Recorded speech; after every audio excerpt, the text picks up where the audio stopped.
994 Californians move to North Carolina every month. But while I love this place, there's 7 reasons most Californians regret moving to North Carolina, starting with the pace of life. Because if you think that you're gonna adjust to a slower pace of life, some do, many don't. And for me, it became very clear how different the pace of life was here within my very first week. I remember sitting in a meeting for my corporate job, and I was so proud of how efficiently I got through the agenda. And after the meeting, I spoke to my boss and, was expecting some kudos for what a great job I had done being so prepared and so efficient. And he was like, hey, this is not how we do things here, because in the South, you gotta chop it up. You gotta do the niceties, you gotta converse and have a little bit of small talk about the weather and about sports and about things that are going on here and weekend plans. It's not something that's like optional or a waste of time you just do with your friends. It is the norm, it is expected, and you will see this everywhere, whether you're at the grocery store or talking with neighbors on the porch or at social events. People take their time, and it's how everyone operates here every day, all the time.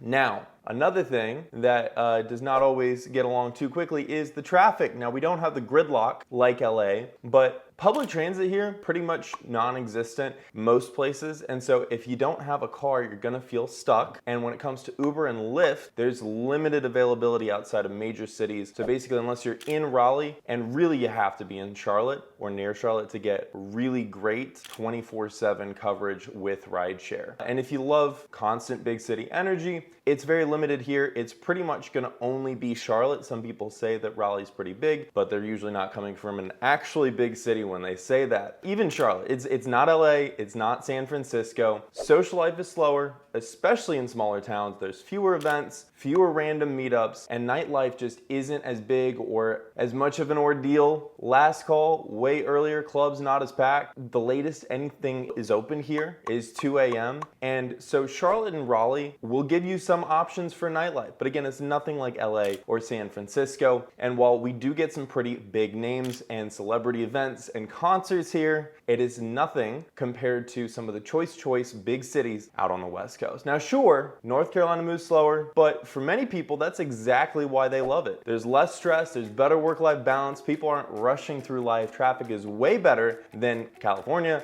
with less honking, less road rage, and fewer nightmare commutes. Nature's everywhere. You've got the mountains, beaches, hiking everywhere with lots of parks and amenities, and the cost of living here is much better too, which makes it, it makes life worth it. You got a slower pace, you have less financial stress, you get more home for your money. It's something that a lot of people want right now. And you can still have fun. Charlotte, Raleigh, Asheville, we all have great food, great breweries, tons of breweries, live music, and a growing entertainment scene. Like there's headliners and big artists that play shows and concerts in Charlotte just about every weekend. Now, even if the slower pace of life is something that you can adjust to, can you handle the weather? So regret number 2, the climate. Because when I moved here, I was expecting mild winters, but what I discovered was something different entirely. I just come down from a project in Boston for my old corporate job, and I heard all about how mild and temperate the weather was here. And to be fair, compared to places like New York, Florida, or Texas, the weather is very temperate. But if you're coming from California, all the Californians, you need to know this. Especially if you're coming from Southern California, you're gonna find that weather here might be way milder than like Florida or New York, but it is not gonna be as mild as SoCal. I knew the summers were gonna be hot. What I didn't realize was just how much the humidity here changes everything. Summer temperatures, high 80s to low 90s, not terrible. But the humidity makes it feel way worse. And unlike California or even Colorado's dry heat, North Carolina's humidity just sticks to your skin. So you walk outside in the summer and it feels like you're stepping into a sauna sometimes. And I thought that winter in North Carolina would be easy. And then I saw how one little bit of snow, little bit of ice paralyzed everything. Now snow's super rare and ice is honestly pretty, it's not common. We get a little bit every winter. It's not a big deal. At least I don't think so. But especially out in the mountains and places that are less prepared, sometimes icy roads shut down everything. And you'll even see, again, I think it's kind of funny, funny because I've lived everywhere, even upstate New York and the Midwest for many, many years. People panic, they clean out the stores with groceries, and especially if we do get any real snow, just because we never do. Like this year was the most we've ever gotten. We got 2 inches. The entire city takes time to recover from it and saw all the roads and sand them and make it easy to drive safely. Now, I'd also heard North Carolina gets some storms, but when I experienced it firsthand, it was something that I just wasn't prepared for, because we don't get hurricanes, at least not inland, but we do get the blowback, the leftovers of some tropical storms, and it just turns into a couple days of rain.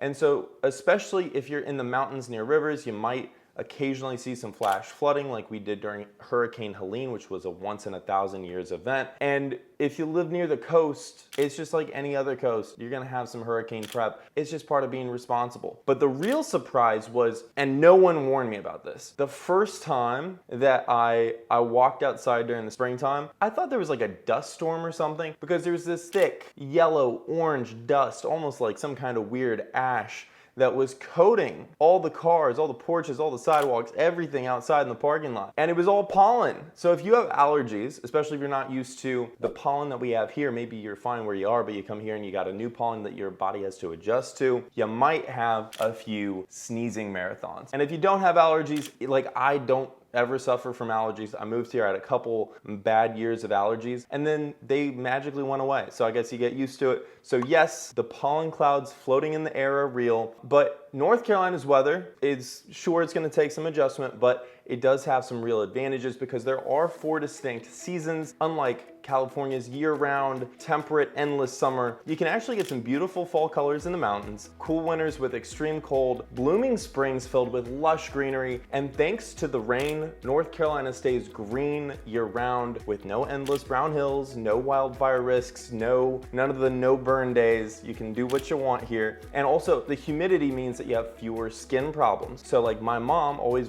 her fingertips would crack during the dry winters, and if you're used to dry, cracked skin like my mom, guess what? North Carolina's climate really helps, because the humidity just makes it a lot more tolerable year-round. And again, when it comes to hurricanes, we don't have anything crazy like Florida. If you live on any coast, from time to time, you're gonna get some hurricane weather. They rarely cause any sort of major problems here, but you will have the mountains and the beaches all within driving distance, so you can go skiing in the winter, you can heat the beach in the summer, all without ever leaving the state unless you want to. So let's say you can adjust to the weather here, great. But how easy is it to buy a home here? Regret number 3, the buying process. Buying a home in North Carolina is cheaper than in California, sure, but the process is an entirely different story. You're gonna find that unlike some of the folklore you might hear, you will have to spend anywhere from $350,000 up to $800,000 in North Carolina for a full-size family-style home, especially if it's in a prime location and prime school district. Now, sure, it's much cheaper than California, but it's not as dirt cheap as a lot of people think, or might have heard from outdated data. And if you want waterfront or acreage, expect to pay even more. Like this past summer, I wrote an offer for $4 million on a beautiful 6,000 square foot custom waterfront home. It's a beautiful home, worth every penny. And sure, that's still way cheaper than California for something like that, but it shows how the prices here can add up. Prices keep rising in North Carolina because people keep moving here. And when they move here, the prices go up because supply and demand. So there still can't, especially for choice homes, choice areas, you still will see some bidding wars, although a lot more rare than a few years ago. And one of the biggest differences compared to California real estate is there's a lot less brick, a lot less stone, more wooden construction and basic builds, because we don't have the same strict earthquake proofing standards or needs because we don't get earthquakes here. So, you know, so many people coming from California always, like I've lived here so long I don't even notice it, but it's like one of the first things everybody comments on is how different the homes are and that they feel cheap. It's just we don't have to over-engineer for natural disasters. But if you're used to some of the expensive finishes and strict building codes for natural disasters and you like that, then sure, homes here might disappoint you. But in North Carolina, and this is probably one of the weirdest things of any state for real estate, you pay a non-refundable fee just to inspect the house, and this is called a due diligence fee. And the purpose of this is to compensate the seller for taking their home off the market and promising to sell it to you if you decide to go with the sale. Now, it's not going to completely break the bank because this fee, it depends on the market, but right now it's between 0.5% to 1% of your offer price, so that if you do decide to back out, you will lose that money. And the purpose is that basically the sellers actually know when you're serious, so we end up having more inventory as a result. And if you do back out, it's for a good reason. So you also can kind of see that in the history of properties. Now, we do have earnest money like other states, but in North Carolina, due diligence is king. Nobody really cares about earnest money unless they're a super old school realtor telling their client that they want both, not earnest money instead of due diligence. You really always have to put up something for due diligence, even if it's just, $1,000 or $2,500. And many times you won't even have a prayer of getting an offer accepted unless you have some skin in the game, right? Fair enough. If you need a loan contingency, this is another thing totally different. We have to employ a lawyer to draft one, because if your financing falls through, by default in North Carolina, you're out of luck and out of that due diligence fee because we don't have any sort of financing contingency. Many sellers also will see it as a red flag, so it takes a lot more skill to negotiate that into a contract than other states where it's just kind of the typical thing. Now, overall, North Carolina as a state in home sales tends to favor sellers, so buyers will have fewer ways to back out without losing money. And sure, this process has some quirks. It's very different from many other states, but buying in North Carolina still also comes with some perks and not just all quirks. We have lower home prices overall. Again, even if they aren't as dirt cheap, you'll still pay way less than in California. Our property taxes are a fraction. You're gonna save thousands every year. And due diligence fees help serious buyers to stand out. And because it's a negotiation lever, sometimes we're also able to get deals that just wouldn't be possible any other way. Now, new construction here is also booming, which offers some modern homes and more custom finishes at lower prices because it's more common here and there's more competition for that. And also, we don't have to earthquake proof. So, you save a lot of money there with more inexpensive construction. Now, you've mastered North Carolina's real estate game. You're better than 95% of realtors. But what about making a living here? Because if you don't got money, you don't got a home. So let's talk about the job market. Our lower cost of living probably sounds great, but don't expect to make California money here unless you're working remote. And do not ignore this. I cannot emphasize this enough, because I remember when my old boss told me that I was gonna get sent to a project in North Carolina, I had no idea what to expect. I come through here when I was a kid on vacation, maybe like 10 or 11. And I remember coming through Charlotte thinking that this was just like the most backwoods, like everybody talked about the city. I was like, what city? And so when I got the news, my first thought was, oh my God, I'm getting sent to the backwoods. I'm gonna be sent to the middle of nowhere. There's nothing there. What am I gonna do? But what I discovered completely blew my mind, because Charlotte is the second biggest banking hub in the US. Very few people know that. The only bigger banking hub is New York, and we'll see how long they can keep on to that, because we have this big, beautiful skyline in Charlotte. So many Fortune 500 companies are based here, and it's a reason why companies love it, because they have significantly lower wages here compared to California and New York. And salaries here are gonna be, depending on your career path and that sort of thing, anywhere from 10% to 30% lower for many roles compared with comparable roles in California's. And some companies will also reduce remote work salaries if you move here, so it's important to talk about this with your boss or HR, or if you're job hunting, their HR, I guess. Now, the cost of living is lower, but so is your paycheck. Finance and banking thrive in Charlotte, but there's not much in the way of Hollywood or entertainment. So if you're in that whole industry, you might be looking for work for a little bit. We have a fair amount of film in the eastern part of the state, but it's very contained. Tech and biotech are growing, but North Carolina is not Silicon Valley. And if you're in fashion, film,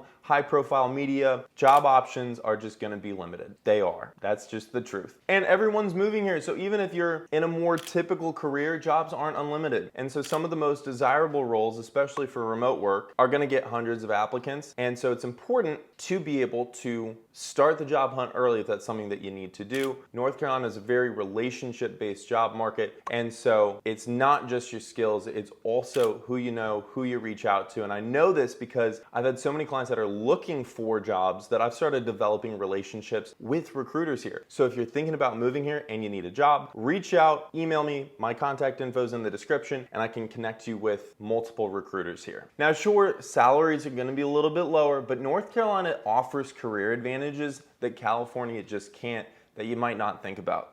We have lower taxes, lower corporate taxes, lower cost of living, and it really helps to offset, and many times way more than offset, any dip in salary you're gonna take by moving here. Our tech and finance hubs are growing super fast, especially in the Research Triangle Park, or RTP as we call it. And so if you are a highly skilled tech worker, you can stand out relatively easily against other people that don't wanna move here. And also, entrepreneurs thrive because we have much lower business costs. It makes North Carolina a great place to also start something new. And in fact, we've been ranked as one of the top 3 states for doing business in for the last 5 years. The culture here favors work-life balance over burnout, which is one of my favorites because I need to live somewhere that helps me slow down, because I don't, even living here. And so it helps to be around people that remind me to slow down. Many of my clients remind me to slow down because I probably work too much sometimes, and that's okay. That's me, but it's good to have that balance. Now, even if you find a great job, there's one big difference that you're gonna feel right away, and that is the dirty, dirty P word. For many Californians heading out east, that's right, regret number 5, politics might not fit you, or it might be exactly what you want. North Carolina is famously purple, and the way you see that actually play out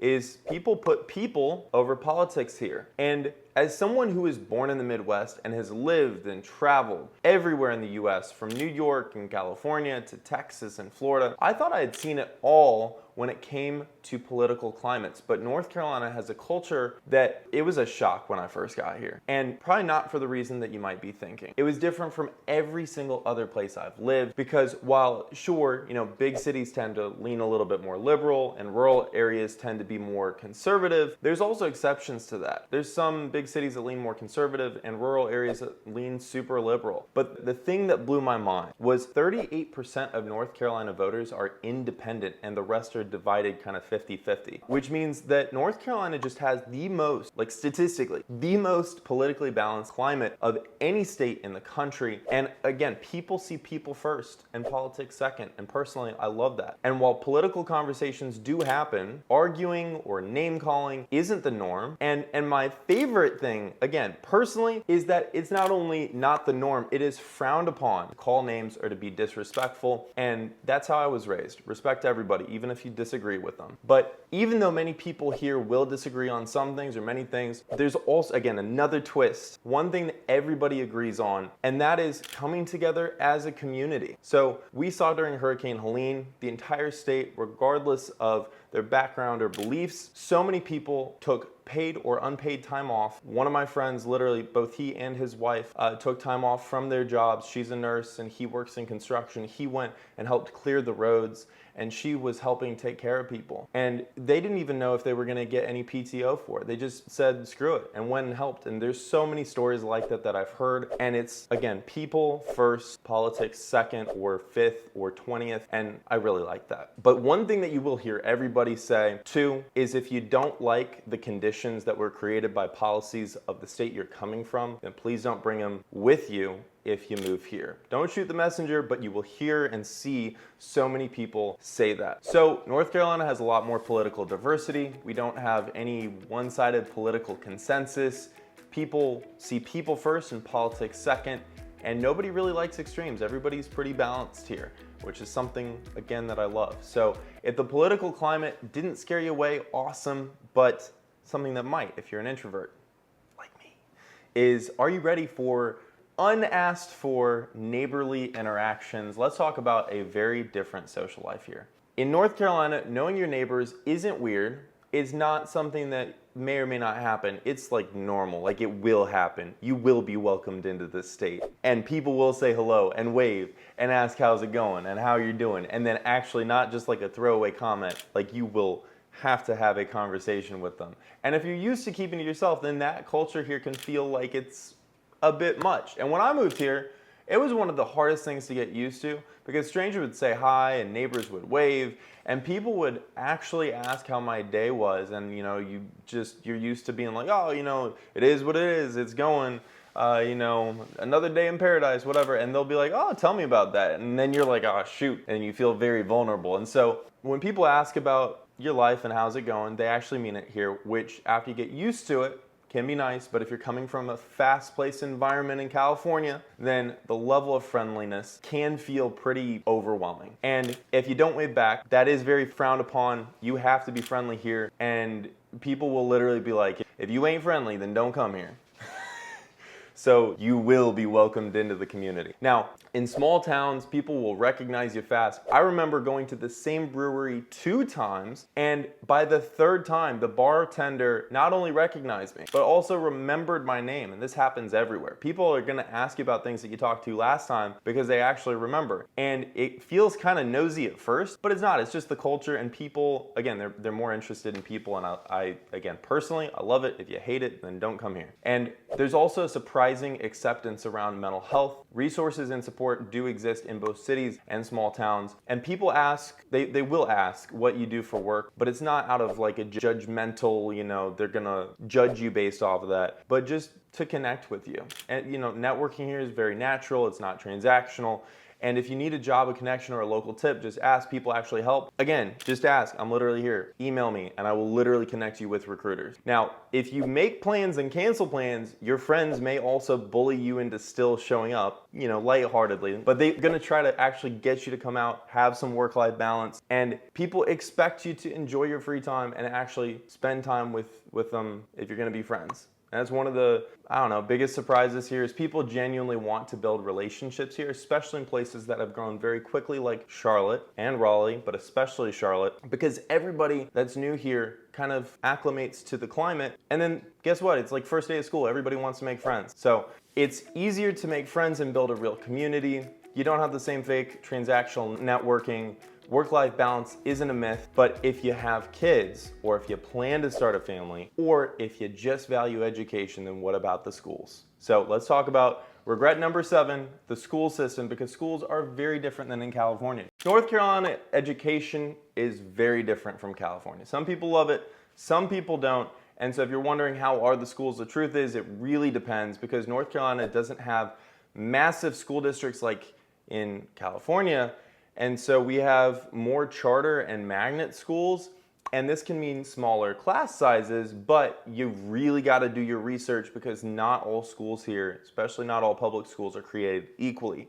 And some schools also will run on a year-round schedule with shorter breaks. So I grew up with a summer break. I would expect a summer break, and if you did too, then you might be surprised, because if you're in a school district or in a school that doesn't have that, you might not have the summer, learning loss.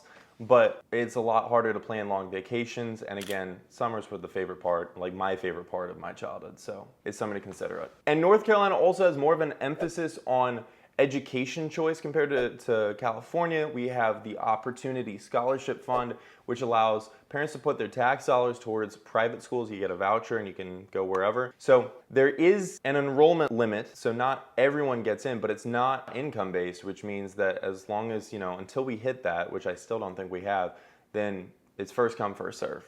Now, Duke, UNC, and NC State are top-tier universities with massive sports rivalries. Sure, it's not the UC system, but it's way more affordable than the UC system, that's for sure.